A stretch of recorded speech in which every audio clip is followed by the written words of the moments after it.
Well, I think the more engaged a patient is, the more educated these patients are, and their family members, because sometimes those are the voices that are loudest in that room at that moment.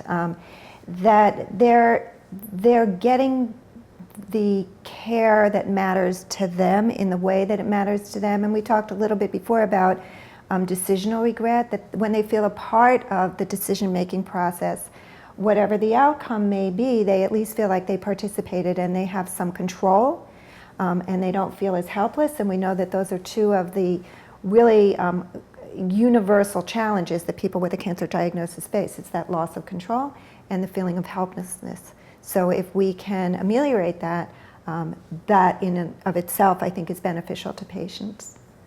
I think one of the areas that we're going to see some change is around the area of financial burden and toxicity. I'm talking about financial toxicity. Because, in fact, we'll be reporting on Monday at ASH about some of the financial burden and toxicity of people living with multiple myeloma. And so one of the things that's happening is, with great advances now in cancer care, particularly in the blood cancers, is that now people are living longer, and they're going to be taking these oral regimens for a long time.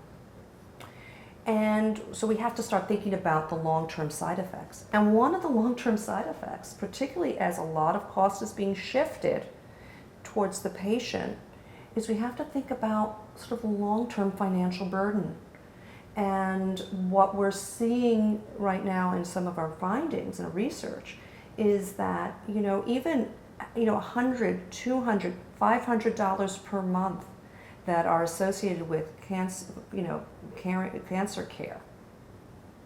We're seeing this in multiple myeloma patients in particular, is associated with sort of significant increases in risk for depression and poor quality of life.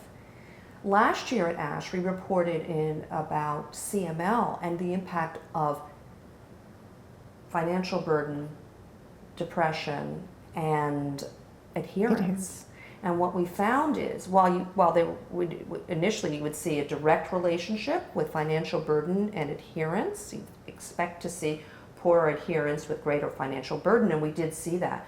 But when we add in distress, that emotional component, what we see is it's really that it's the people who are experiencing financial burden. And what we're talking about when I say financial burden, we're talking about people depleting their savings and going into their retirement funds. And what we see is that it's those who are experiencing high financial burden and who are highly distressed, who are skipping doses, not postponing filling prescriptions. And that's going to have a direct impact, not only on their quality of life, but on their health outcomes.